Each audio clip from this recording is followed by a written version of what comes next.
Salut à tous, bienvenue sur Passion Partage Tuto. Alors aujourd'hui un jour un petit peu particulier, vous voyez où je vous emmène. Donc pour la partie 2 du test du Zino de chez Opsan.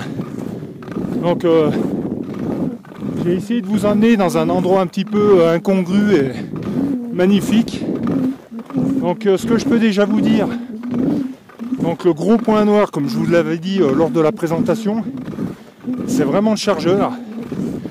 Alors pourquoi? Parce qu'en fait il équilibre pas correctement la lipo HV du Zino. C'est dommage, c'est vraiment le point noir. Le chargement est beaucoup trop long, 3 heures.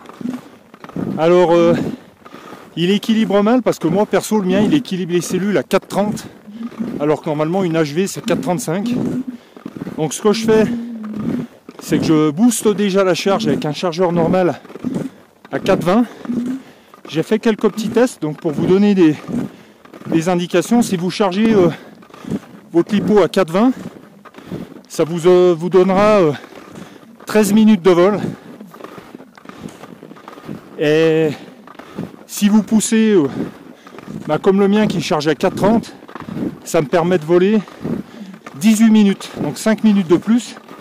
Ce qui veut dire que si vous arrivez à trouver ce qui existe, mais c'est rare, notamment ça se trouve chez Banggood en Chine, un chargeur en fait qui charge uniquement par la prise d'équilibrage, un chargeur pour l'hypo HV qui permettrait de charger en 1h10, 1h15 je pense, à 15 € et qui vous permettrait certainement de voler les fameuses 22 minutes.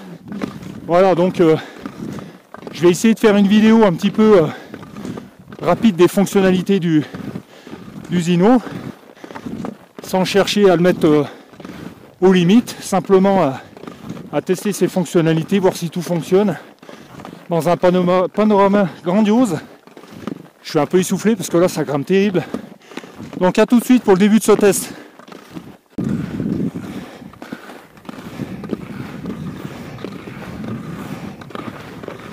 Donc à connecter, c'est vraiment super simple. Il suffit de rentrer dans l'application. Je connecte le câble micro USB. J'allume la radio. Mon téléphone détecte un nouveau périphérique, on fait annuler. Ensuite là on voit pas mais les LED du drone clignotent rapidement. Il faut peut-être déjà que j'allume. Donc normalement il faut allumer le drone avant. Donc là j'ai déjà loupé mon étape d'appairage. Voilà, donc ça peut prendre un certain temps, mais bon là j'ai quand même loupé du fait que j'ai pas démarré le drone en premier. Donc là c'est bon. Alors ça me dit que j'ai 9 GPS. Ce que je vais faire, c'est que je vais calibrer, je vais faire une calibration manuelle. C'est moi qui vais la demander. Alors la bonne nouvelle, c'est qu'il la demande plus à chaque fois comme sur les anciens modèles. Là c'est moi qui vais la demander parce que vu que je suis à 2150 mètres, je préfère le faire.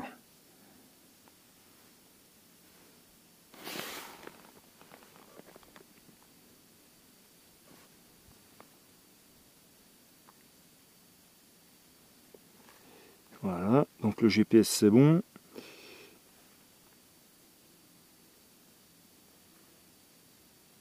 Voilà, calibration géomagnétique, c'est parti. Alors là c'est moi qui préfère le faire, vu que je suis pas du tout à l'endroit où je vole habituellement. Je préfère optimiser mes chances et faire en sorte que ça se passe tout bien.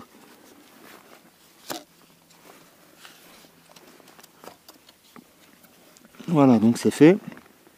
Bon, ce qu'on va faire, on va déjà voir le comportement en vol. Donc je vais faire un décollage automatique.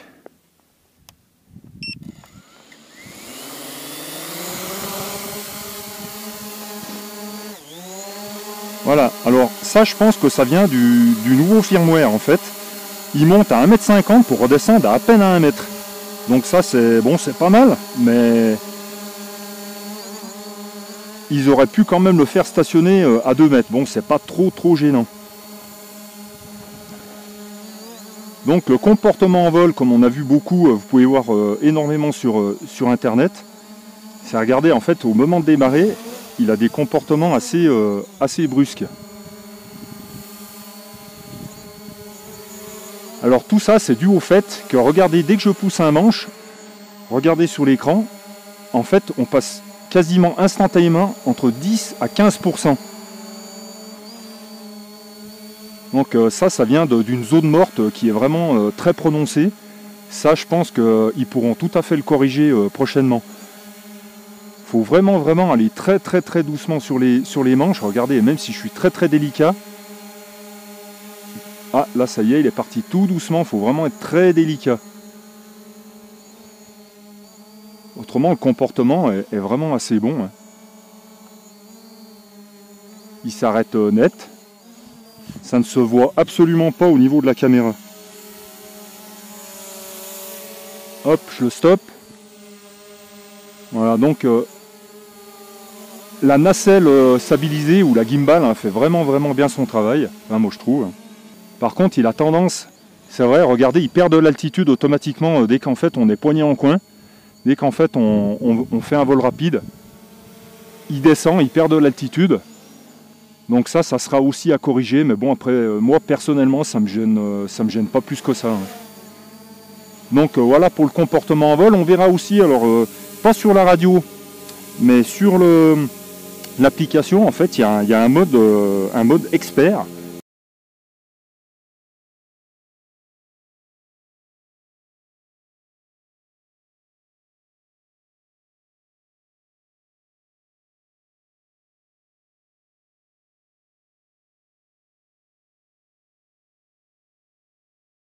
Donc comme indication à l'écran, on a la vitesse, on a l'altitude, on a la distance par rapport au point de décollage.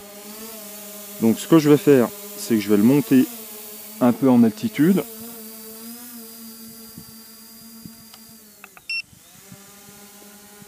Voilà, je le monte en altitude, je vais le monter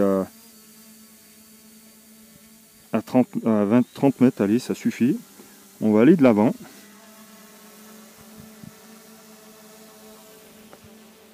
Allez, c'est parti.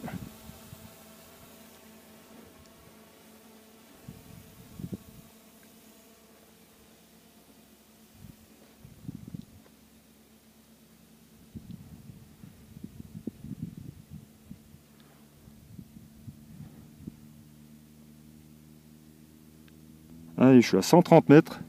Je vais faire un RTH. Donc, il se tourne vers moi. Voilà, alors je vais regarder l'altitude, donc je l'avais positionné à 30 mètres, là je vois que la distance décroît, donc c'est plutôt bon signe. Au niveau de la réception vidéo et de la radiocommande, bon bah là 130 mètres évidemment, il n'y a aucun souci, j'avais 4 barres sur 4. Donc là voilà qui revient à toute allure.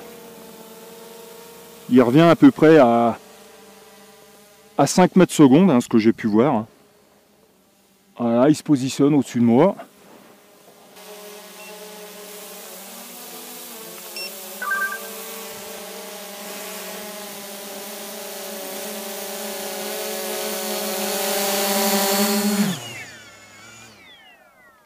Voilà, donc par rapport au point de décollage, regardez, je vous laisse constater, il est à 2 bons mètres. Donc c'est pas mal, c'est pas si mal que ça. Hein.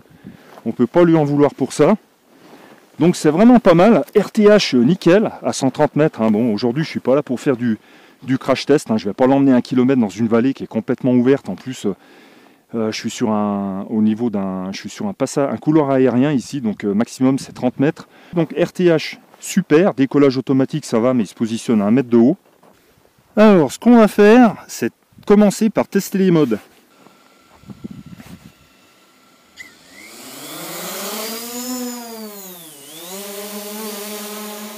Voilà.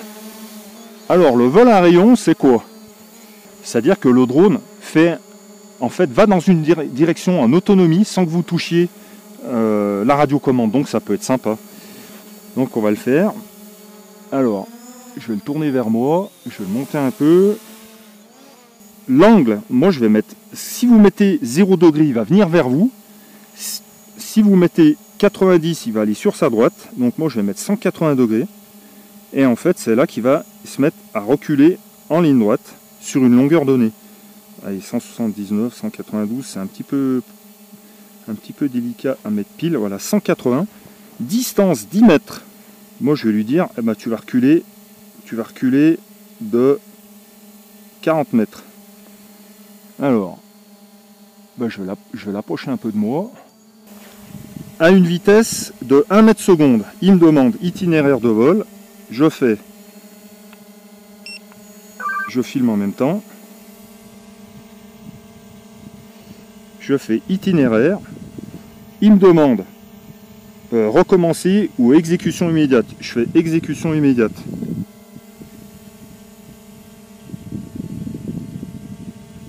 Ah, la hauteur de départ doit être de 8 mètres. Donc c'est bien, par contre le tutoriel est vraiment bien fait. Je ne sais pas si j'arrive à me cadrer comme il faut, je vois rien du tout. Il y a trop de luminosité. Ah ben ça y est, regardez, je peux poser la radiocommande. Je la pose. Et il est parti pour 40 mètres en fait, en marche arrière, parce que j'ai mis 180 degrés. Voilà, il recule tout doucement à 1 mètre par seconde. Et c'est génial, en attendant on peut vaquer à ses occupations.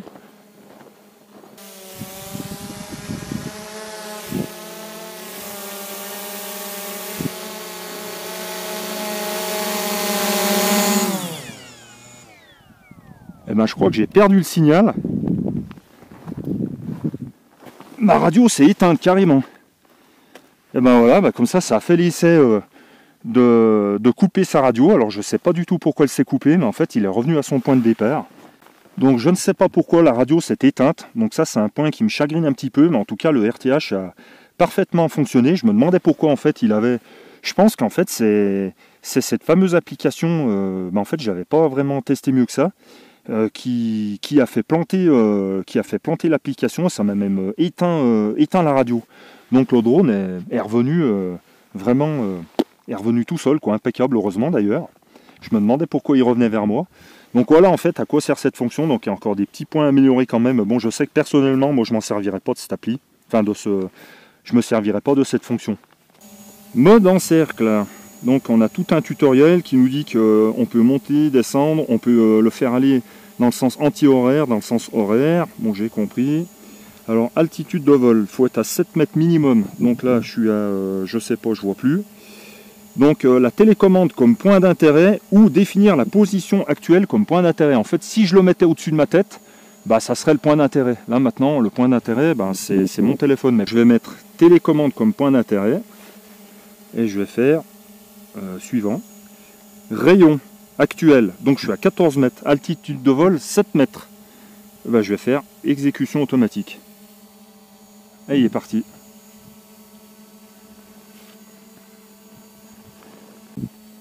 J'ai toujours la possibilité de jouer un petit peu sur la gimbal, sur la nacelle. Moi je préfère le dire en français, c'est tellement bien.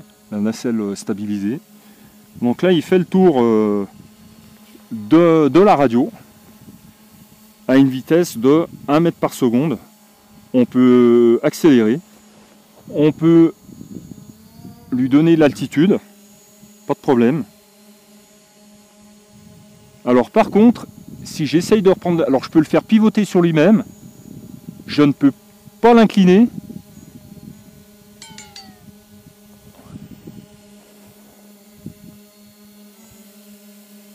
Et le seul moyen en fait de le reprendre manuellement, c'est de quitter. Voilà, là j'ai quitté, il s'est arrêté, donc il reste où il est. Donc il vaut mieux pas toucher les commandes parce que là en fait quand il est parti en fait sur son cycle automatique, il pivote automatiquement sur lui-même pour que vous restiez en fait centré au milieu de l'image. Que si vous commencez à tripoter les commandes, eh ben en fait c'est plus de l'automatique, c'est du semi-automatique. En fait c'est vous qui le faites pivoter sur lui-même et vous pouvez sortir du champ. Donc ça marche vraiment très très bien. Là je pense que je vois la caméra en face de moi, je suis tout le temps vraiment très très bien centré sur l'image. Il fait vraiment bien son job, il est très très doux dans le déplacement. Il est beaucoup plus doux en mode automatique en fait que quand on pilote en manuel. Bon, on va arrêter là. Donc là que ça marche super bien. Hein. En fait, il en finit plus de faire des tours. Je trouve que le seul petit inconvénient, c'est de ne pas pouvoir le reprendre en manuel, parce que si l'application là venait à cracher, bah à mon avis, il n'aura pas fini de faire des tours. Il me reste 25% de batterie. Je vais le poser en manuel. Alors regardez, c'est vrai que pour le poser en manuel, c'est pas simple, parce qu'il bouge beaucoup.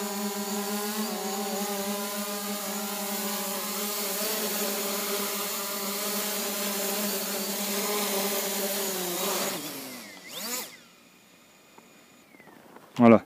Donc c'est pas aisé de le poser en manuel, parce qu'il bouge quand même beaucoup dû à cette zone morte là. Dès qu'on bouge les manches, on passe tout de suite entre 10 et 15% au niveau des ordres envoyés au drone. Donc ça, c'est vrai qu'il faudrait quand même qu'ils essayent de faire quelque chose. Mais le comportement global est quand même pas mal. Alors je viens de constater qu'en fait pour stopper les moteurs, on est en mode manuel, on n'est pas obligé de mettre comme habituellement les sticks dans les angles. Tout simplement on baisse les gaz au minimum et on attend et les moteurs se coupent. Donc ça c'est un point positif. Mode de suivi. Alors, donc il faut tirer, faire une case en fait, ouvrir une fenêtre sur l'objet que l'on souhaite suivre, donc compris. La hauteur de vol 5 mètres minimum, ok, donc j'y suis presque. Je vais reculer un petit peu. Voilà. Je vais reculer encore. Je vais monter un peu en altitude. Voilà. Ok, donc là j'ai fait une case autour de moi. Voilà, et il m'a trouvé. Et on fait go. Donc là, et on y va.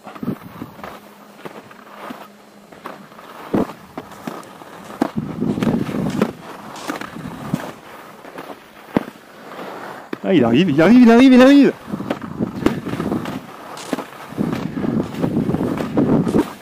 Alors, on peut jouer sur l'altitude.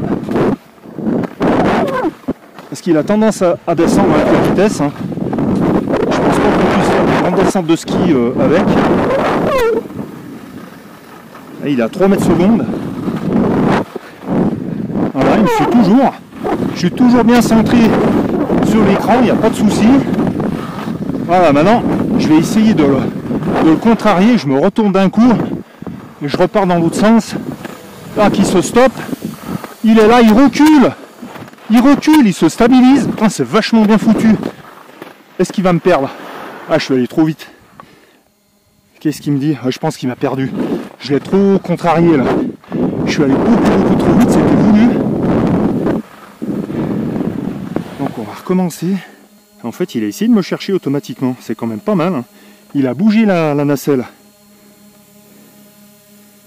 Donc, je suis toujours en mode suivi. Là, il m'a trouvé. Go. C'est reparti. Allez.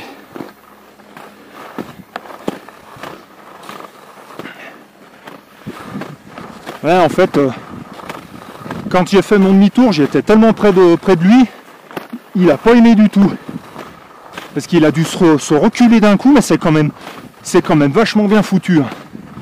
Donc là, faut quand même, je regarde l'altitude à laquelle il est. Mais le problème, c'est que l'altitude, c'est l'altitude de départ, c'est pas l'altitude à laquelle il est à l'instant T. Donc là, je suis toujours bien centré sur l'écran. Je vais accélérer un petit peu, je suis à 3 mètres secondes. Voilà, il est mou, hein. Faut pas aller très vite. Je suis toujours sur l'écran, mais je suis obligé de l'attendre. Voilà, il arrive. Il arrive. Il n'y a aucun souci, le mode suivi marche vraiment bien. Mais par contre, il va vraiment pas vite. Hein. Il va même pas à sa vitesse maximum, qui est à peu près de 30 km/h normalement. Enfin, c'est annoncé plus, mais là, il recule. Regardez, je remonte face à la pente. Qu'est-ce qu'il faut pas s'embêter pour faire une vidéo? Ah, regardez.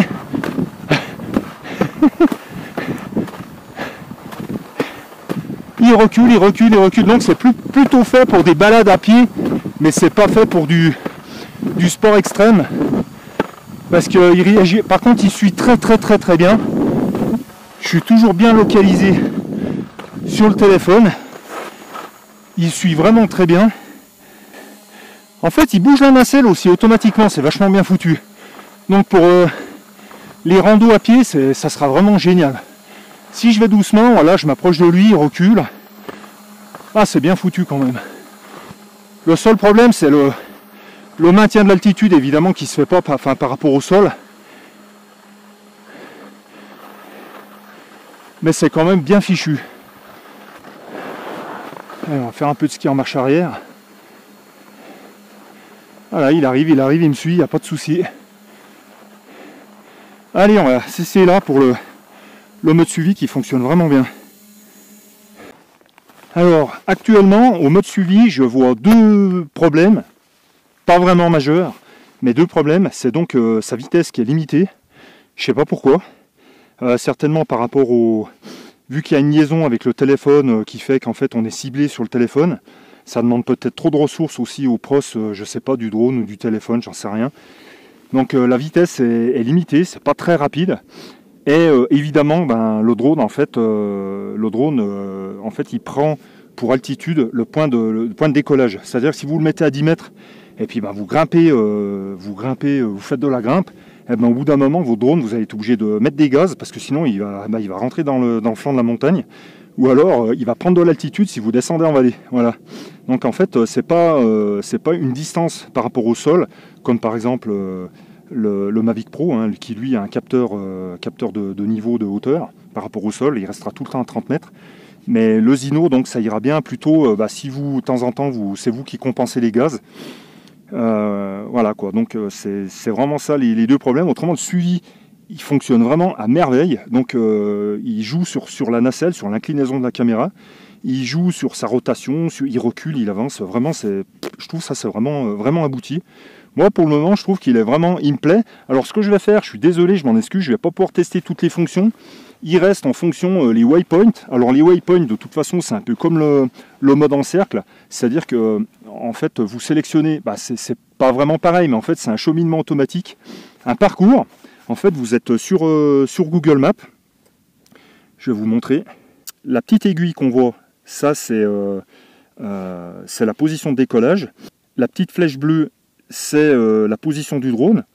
Donc si vous voulez par exemple lui faire un parcours, par exemple je sais pas, vous voulez filmer tout le tour d'un village par exemple, vous sélectionnez, alors c'est soit vous faites en fait tous les points d'intérêt que vous voulez visiter vont se faire en une fois avec le tracé de votre doigt, ou alors point par point. Donc moi je vais choisir le tracé direct. Donc moi je vais dire au drone, voilà, tu vas partir d'ici, tu vas faire ça, comme ça, là, et tu vas revenir. Voilà, il y a tous les points qui s'inscrivent sur l'écran.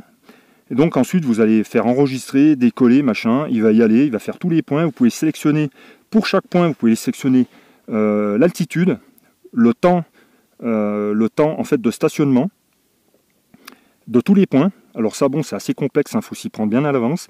Ou autrement, vous pouvez directement dans les paramètres généraux, vous pouvez directement sélectionner par défaut la hauteur et le temps en fait, le temps de stationnement à chaque point de passage. Notamment ici, paramètres des waypoints. Regardez, moi j'ai mis altitude de waypoint par défaut 30 mètres, maximal 150. Ça c'est le trajet total, distance maximale des routes aériennes. Le rayon, donc le rayon, voilà, c'est l'éloignement du drone, 300 mètres. Et moi j'ai mis temps de séjour de waypoint par défaut 0, c'est-à-dire qu'en fait moi il va juste faire transiter par le parcours en fait que je lui ai rentré.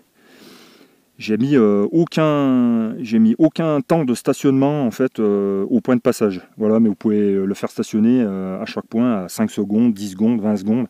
Donc ça, je ne vais pas vous le présenter, il n'y a pas un intérêt énorme. De toute façon, tout ce qui est GPS, tout ce qui est mode GPS, ça a l'air de vraiment bien fonctionner. Je vais plutôt, vu que j'ai plus beaucoup de batterie, vous faire profiter un petit peu du paysage. Alors, différence entre le mode normal et le mode sport sur la radio.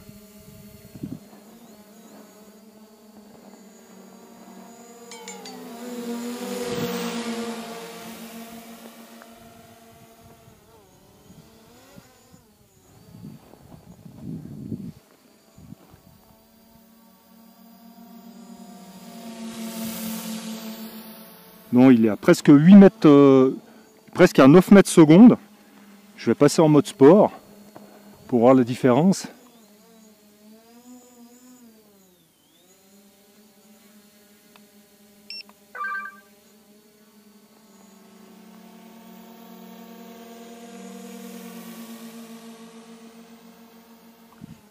9 mètres secondes. Donc a priori, il va pas plus vite que ça. Hein. Ça change pas énormément un mode ou l'autre.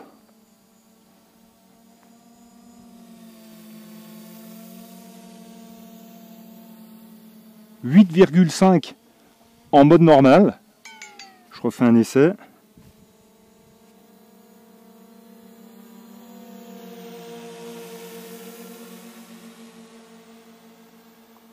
8,7 en mode normal. Je repasse en mode sport.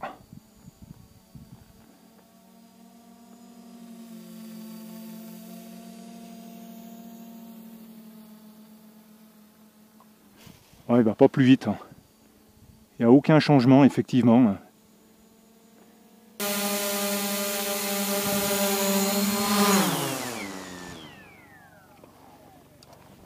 Voilà donc le test du Zino.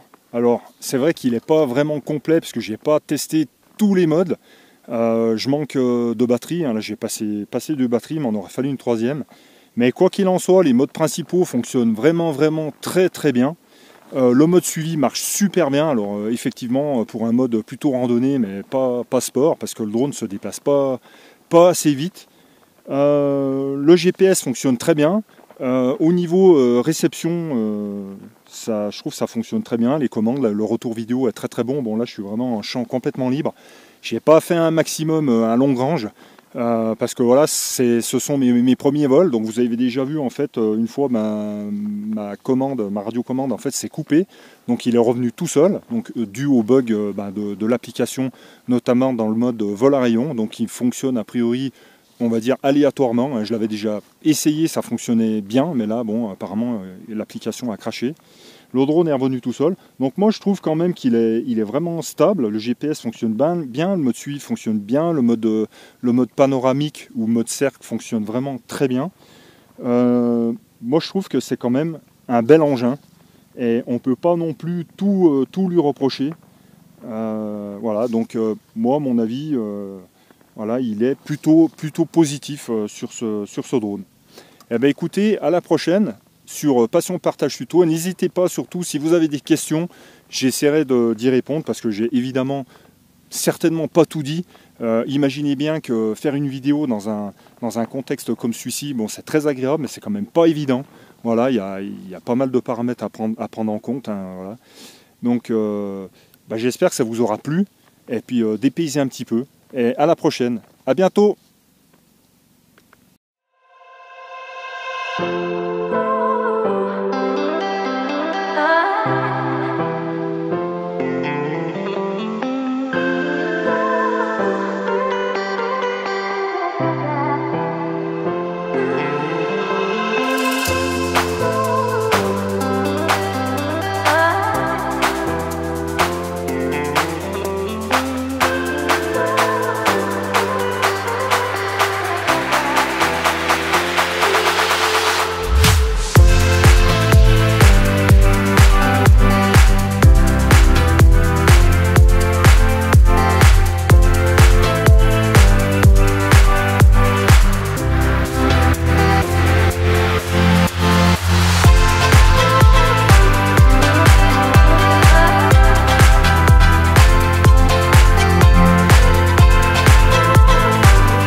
la